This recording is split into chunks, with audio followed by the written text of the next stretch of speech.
우리는 청직이라는 제목으로 계속해서 말씀을 나누고 있는데, 지난주에는 청직이 네 번째 시간 지혜라는 말씀을 나눴는데, 불의한 청지기가 주인에게 칭찬을 받는 내용이었잖아요. 그가 정직한 일을 한 것은 아니지만은 자기 앞날을 대비해 가지고 지혜롭게 처신한 것을 주인이 칭찬을 했습니다. 주인의 재산을 가지고 다른 사람한테 인심을 씀으로써 자기에게 결과적으로 유익이 되었다는 거예요. 그런데 자기 자신을 위해서 주인의 재물을 마음대로 썼을 때는 망가졌단 말이에요. 그러니까 우리에게 주신 모든 것이 누구의 것입니까? 하나님의 것이잖아요. 그러니까 하나님이 주신 것인데 내가 쓰는 거잖아요. 이 땅에 쌓지 말고 하늘의 보화를 쌓으라고 말하잖아요. 그래서 하늘의 보화를 쌓는 것이 결국 가난한 사람들에게 베푸는 것이 하늘의 보화를 쌓는 것이라고 말씀을 하고 있으니, 우리는 물질로도 도와야 되지만 그들에게 진정한 그리스도의 복음을 전하여서 진짜 구원받는 데까지 이르도록 하는 것이 바른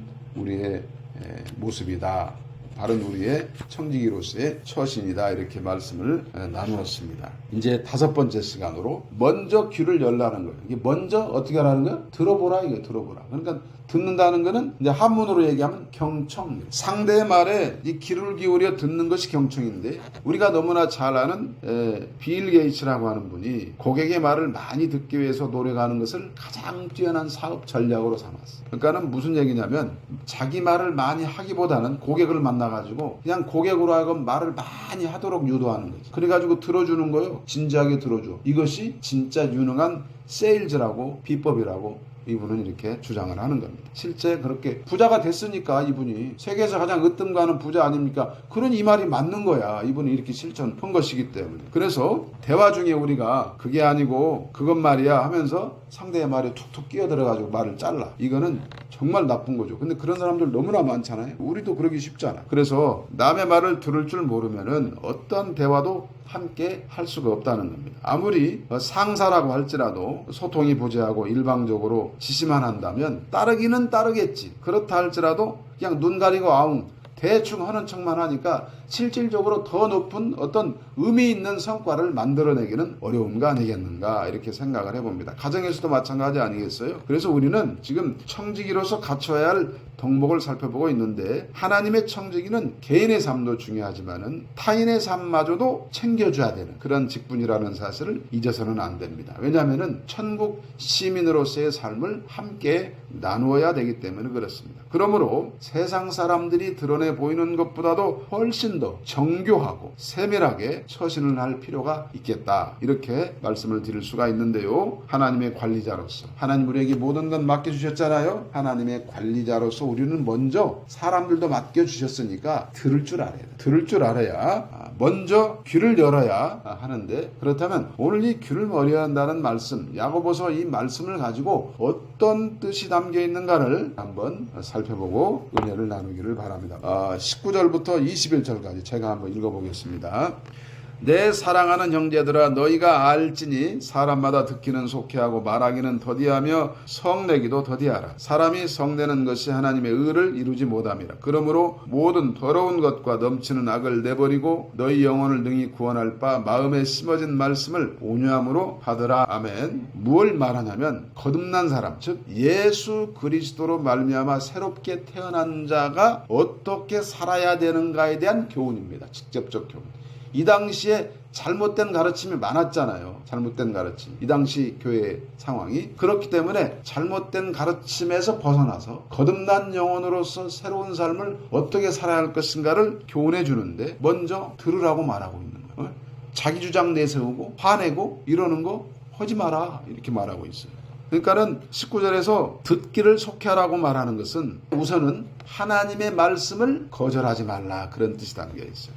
그 다음에 말하기를 더디하라. 이건 자기 주장이잖아요. 말하기를 더디하라, 이렇게 말하는 것은 하나님의 말씀 들었잖아요. 그럼 내 속에서 어떻게 해야 된다? 내 속에서 무르익어야 된다. 그리고 그 다음에 성내기도 더디하라, 이렇게 말하는, 요거 화내는 거잖아요. 요거는 하나님께 받은 은혜를 잃어버릴 수 있기 때문에, 말씀을 들었습니다. 내 안에서 말씀이 숙성됐습니다. 그런데 성질 못 여기고 확 화를 냅니다. 이러면 어떻게 된다는 거예요? 받은 은혜를 땅에 쏟아버리게 된다. 그러니까 절대 그러지 마라. 그렇다면은 우리가 절대 성내면 안 됩니까? 아니죠. 우리가 불의한 일에 대해서, 잘못된 것에 대해서는 성낼 수 있죠. 화낼 수 있죠. 그러나 여기서 성내지 말라고 말하는 것은 자기 욕심에 비롯된 겁니다. 자기 생각에서 비롯된. 그래가지고 이거는 개인을 망가뜨리는 일이 되기 때문에 그러지 말라고 말씀하고 있는 것입니다. 그 다음에 21절 보면은 모든 더러운 것과 악을 버리라고 말하고 있지 않습니까? 이 말은 타협하지 말라는 말입니다. 하나님의 말씀을 지키지 못하고 타협하는 일이 있어서는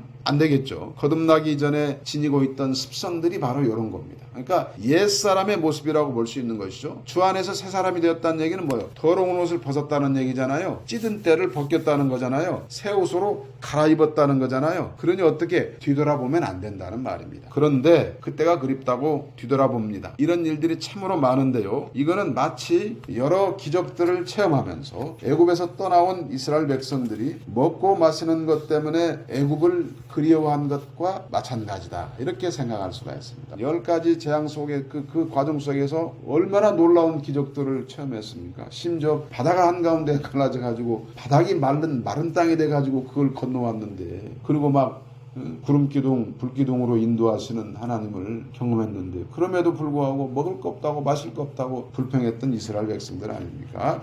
그 모습은 무슨 얘기입니까? 자기가 추억하던 옛 모습 있잖아요. 왕년이 좋았어 이러는 거죠. 그러면서 자꾸 뒤를 돌아보는 거.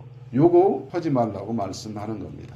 그 다음에 이제 능히 구원할 바 마음에 심어진 말씀, 이런 표현이 있어요. 요거는 생명의 말씀이겠죠. 복음 아닙니까? 복음. 구원의 수단이 되는 것이죠. 이거를 온유함으로 받으라 이렇게 말하고 있어요. 말씀을 받았으면 어떻게 하라는 거예요? 적극적으로 실천하라 그런 거예요. 그러니까 성도는 경건함으로 거룩에 이르는 자들이잖아요. 성도. 그래서 우리는 거룩할 성자를 써가지고 성도라고 하지 않습니까? 그러니까 경건과 거룩을 신조로 삼고 살아가는 사람. 신조로 삼고 일생을 그렇게 살다가 마지막 때에 이제 우리의 구원이 완성이 되는 거 아니겠습니까? 그 영광을 누리는 거예요. 그러면 이제 성공적인 신앙생활을 하기 위한 가장 기초적인 포석 단계가 바로 요거라 이렇게 말씀을 드릴 수가 있는 거예요.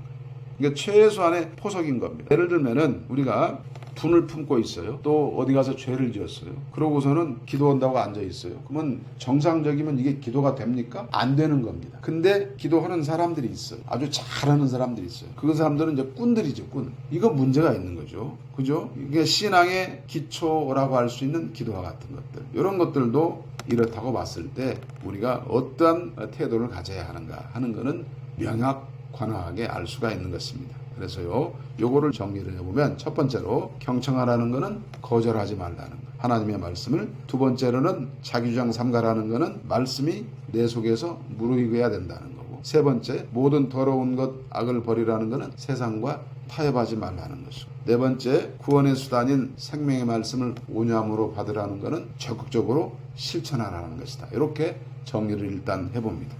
그래서요, 야고보서 1절 이하에서도 계속해서 행하는 걸 강조해요. 2장에 가서도 행하는 걸 강조하고, 그렇기 때문에 먼저 귀를 열고 들으라고 하는 말씀이, 경청이라고 하는 말씀이 듣고 끝내버리는 게 아니라 듣고 새겨가지고 실천하는 데까지 나가야 바로 그게 그리스도인의 경청이라고 하는 걸 알 수 있어요. 그러면 사람에 대해서는 어떻게 해야 돼요? 사람에 대해서는 들었어. 고개 끄덕끄덕거리면서 눈을 마주치면 들었어. 그러면 반응을 해줘야 되는. 근데 그걸로 끝나버려요. 약속해놓고 끝나버려요. 그러면 그 당시로서는 잘 들었을지 모르지만 실제 경청이 아니다. 이렇게 말씀드릴 수 있는 겁니다. 적절한 반응까지가 나와야 되는 것이죠. 그래서 이 말씀을 더 생각을 좀 해봅시다. 지혜 있는 자는 듣고 학식이 더할 것이요 명철한 자는 모략을 얻을 것이라. 무슨 말이냐면 경청을 하게 됨으로써 사고의 지평이 넓어진다는 거예요. 하나님의 것을 맡아서 관리하는 모든 그리스도인, 청지기 그리스도인들은 하나님 말씀에 더욱더 귀를 기울이고 실천할 그런 책무가 있다는 겁니다. 하나님 말씀은 곧 우리 삶의 행동 지침이기 때문에 그렇습니다. 그래서 이거를 듣고 실천하는 사람에게는 보장된 성공이 있다는 거예요. 우리 인생 성공하는 거 뭐 하나님이 붙들고 가시니까 그거를 누릴 수 있는 특권이 우리에게 있다는 거예요. 그 시작이 무엇이다? 듣는 것으로부터 시작하는, 듣는 것으로. 거듭난 성도의 첫 번째 변화는 뭐라고 우리가 알고 있습니까? 말씨가 달라지는 거예요. 들을 귀를 갖추고 듣기 때문에. 그 다음에 행동이 어떻게 돼? 말씀을 들었습니다. 실천하게 됩니다. 말이 달라집니다. 그리고 행동이 달라집니다. 품격이 올라갑니다. 그래서 예전에 썼던 말씨들 사라지는 거죠. 예전에 보였던 행동들 없어지는 거죠. 그러니 품격이 올라가는 거예요. 그래서 사람이 달라졌다 이런 소리를 듣는 거 아니겠습니까? 그래서 관계에도 변화가 일어나기 시작하죠. 대인관계 속에서도. 그러니까는 권위주의적이었던 그런 사람이 어느 순간부터 순한 양이 돼가지고, 옛날에 우리 그 속에 초대교회 사 속에 그런 이야기들 많이 있잖아요. 뭐 바울 같은 사람도 대표적인 사람이고, 우리나라의 초대교회 때 역사도 보면 뭐 건달이었던 사람, 어떤 뭐 김익두 같은 목사님 한 방 맞으면 그 살인펀치라고 하는 사람 아닙니까? 이기풍도 그렇고, 그런 사람들 다 그야말로 순한 양이 되어서 주의 나라 위해서 사명을 다한 사람들 아니겠습니까? 화가 불같던 사람이 참을 줄도 알고, 성미가 급해가지고 실수하던 사람이 차분해지고 인내할 줄도 알게 되는 것입니다. 관점이 달라지기 때문에. 그래서 범사에 온유하고 관용하면서 동기부여를 주는 사람으로 적극적으로 변하게 되는 것이다. 자기만 살려고 하는 게 아니라 다른 사람들에게도 막 동기부여를 주면서 이렇게 모습이 변하게 된다는 것이죠. 그래서 진짜 그리스도인의 면모를 보이고 청지기로서의 합당한 모습을 드러내면서 살게 된다는 것입니다. 그런데 실제로는 오늘날의 교회 내에서 그렇지 않기 때문에 문제가 된다는 거 아니겠습니까? 그래서 서로 다 알고 있는 내용이지만 말씀을 나누면서 그러지 말자라고 이야기를 나누는 거 아니겠습니까? 그래서요, 잠언 18장 13절에서는 사연을 듣기 전에 대답하는 자는 미련하여 유혹을 당하느니라 이렇게 말씀을 합니다. 상대방이 말을 마치기도 전에 대화를 끊는 것 미련한 것이라고 말하죠. 심지어 유혹을 당한다고 말씀하고 있습니다. 상대방의 마음을 얻기 위해서는 뻔한 이야기를 할지라도 끝까지 들어주는 인내가 필요합니다. 이것은 뭘 의미하냐면 마태복음 7장 12절 황금률이라고 하잖아. 우리가 무엇이든지 남에게 대접을 받고자 하는 대로 너희도 남을 대접하라 이렇게 말씀하라. 요거를 지키는 가장 쉬운 방법이 뭐예요? 들어주는 거예요. 말을 잘 들어주면 상대방이 어떻게 생각해? 이 사람이 나를 존중하고 있구나, 이렇게 자기가 존중받는 느낌을 갖습니다. 특히 이제 눈을 마주치면서 대화를 나눈다면은 아주 좋은 관계로, 좋은 감정 속에서 아주 좋은 관계로 발전할 수가 있는 것이죠. 그런데 상대하고 얘기를 하면서 휴대폰 만지작거리고 이렇게 해찰하고, 심지어는 잠깐만 기다려봐, 나 전화 좀 받고 봐, 잃어버리면 상당히 불쾌하죠, 상대는. 근데 그런 일들이 굉장히 많이 있지 않습니까? 그래서 상대방의 말을 건성으로 듣고 이래가지고서야 좋은 관계로 발전할 수가 없는 것이고, 그 사람은 분명히 그 상황을 기억하고 있다가 이 사람은 믿을 사람이 못 되구나 이렇게 생각하지 않겠습니까? 그래서 주의해야 한다 이렇게 말씀을 드립니다. 그래서 오늘 말씀을 이제 정리해보는 시간을 가져야 되는데요. 먼저 귀를 열라고 말하는 것은 이제 두 가지 측면에서 우리가 최종적으로 정리를 해봅시다. 첫 번째는 하나님의 말씀을 잘 듣고 새겨 실천하는 겁니다. 하나님의 말씀을 경청하는 것이죠. 그리고 다른 하나는 사람의 말도 잘 듣고 반응하는 것입니다. 적극적으로 반응해 주는 겁니다. 그러니까 한쪽으로는 하나님의 말씀을 잘 듣고 그걸 내 삶 속에서 실천하는 것, 또 다른 하나는 사람들과의 관계 속에서 말을 잘 듣고 심지어 부부 사이에도 경청해 주고 적극적으로 반응해 주라는 거예요. 반응. 이런 것들이 필요하다고 말씀합니다. 기도 자리가 바로 하나님의 말씀을 경청하는 자리인데, 그리고 또 말씀을 읽는 것이 하나님의 말씀을 경청하는 것이고, 설교 자리에 앉아있는 것이 또 하나님의 말씀을 경청하는 것인데, 기도의 자리에 앉아가지고 기도한다고 그래가지고 기도 제목 한 10가지 돼요? 그러면 처음부터 하나님 아버지 어쩌고 저쩌고 다 얘기해요. 그리고 예수님 이름으로 기도합니다, 아멘 하고 끝나버려. 기도했으면 뭔가 드려야 할 거 아니에요. 듣는 시간이 필요할 거 아니에요. 성경 말씀을 또 읽기는 읽는데 자기 생각과 기준이 너무나 확고해. 받아들이질 못해. 그러면 이거는 읽어도 읽은 게 아니고 경청했다고 할 수가 없는 거예요. 그 다음에 설교를 들었어. 100번 맞는 말씀이야. 그런데 자기 귀에는 거슬려. 나하고는 안 맞아. 그러면 못 들은 척해. 패스해버려. 그러고는 모르는 체 하고서 자기 합리화시켜. 양심이 있는 사람은 그 말씀이 걸리겠죠? 그러니까 이거 내가 잘 못 지키는데 안 되는데, 그러다가 나중에 결국은 그래도 하나님 말씀을 따라야지 이렇게 회개하고 돌아오는 사람이 있는가 하면, 에이 뭐 다들 그러고 사는데 뭘 나만 갖고 그래, 이러면서 끝까지 버팅기는 사람이 있어요. 합리화해버리는 사람이 있어요. 요거는 경청의 자세가 아니다 이렇게 말씀할 수가 있는 겁니다. 사람들끼리는 어떻습니까? 사람들끼리 교회 생활 좀 합니다. 직분받고 성경 좀 더 압니다. 가르치기를 더 좋아합니다. 율법의 잣대를 가혹하게 들이대가지고 비난하고 정죄하는데 열을 올립니다. 교회 내에서도 그렇지만은 만약에 이런 사람이 관리자고 상사라고 한다면은 최악이지 않겠습니까? 그렇잖아요. 그래서 오늘 말씀은 사람들과의 관계 속에서, 그러니까 1차적으로는 하나님의 말씀에 경청하라고, 그리고 그 말씀이 숙성되어야 한다고, 그리고 하나님 은혜를 쏟지 않기 위해서 쉽게 분을 내지 말라고, 자기 주장을 내지 말라고 말씀하면서도 결과적으로는 일상생활에서 사람들과의 관계 속에서의 행동 지침을 적극적으로 알려주신 것이다, 이렇게 이해를 하면 됩니다. 청지기는 리더이면서도 종된 신분으로 살아야 되기 때문에, 즉 예수님처럼 섬기는 리더십을 갖춰야 하는데, 예수님이 이거를 실천했잖아요. 사연을 들어주셨잖아요.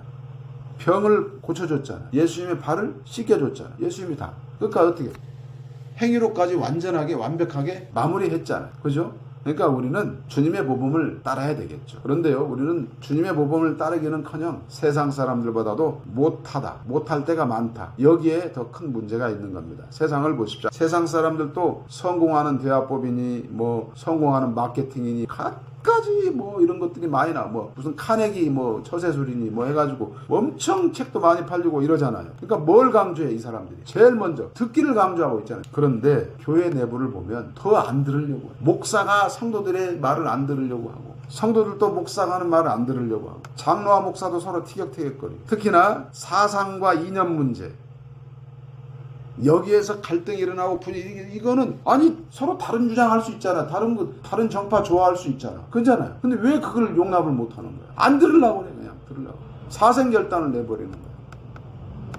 이거는 주님의 명예를 실추하기에 부족하지 않습니다. 그래서요, 교인이 아니라 그리스도인이 되라는 그런 말이 있어요. 성도들은 자신들이 하나님의 백성임을 삶의 행위와 믿음으로 증거를 보이려고 한다. 그런데 하나님은 약속의 부르심과 우리의 심령 속에 예수 피가 흐르는지를 보신다. 물론 그리스도인들은 모든 증거가 있어야 한다. 그리스도인이 아닌 교인이 많기 때문이다. 예수님은 말씀하신다. 교인이 되지 말고 그리스도인이 되라고. 아무리 강조해도 지나치지 않는데요. 그러니까 경청이라고 하는 것은 실천이 전제가 되어야 하지, 실천하지 않는 경청은 의미가 없다. 하나님 말씀을 경청하여 하나님 주시는 지혜로 세상에서 관계 속에서 또 잘 듣고 반응함으로써 성공적인 청지기로서 하나님 나라를 위하여 살 수가 있다, 그런 말입니다. 세상은 나 혼자 살 수 없는 곳이기 때문에.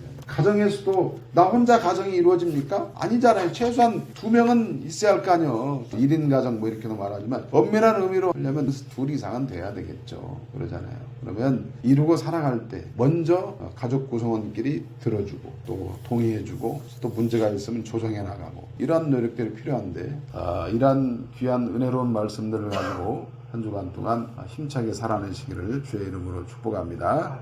아멘.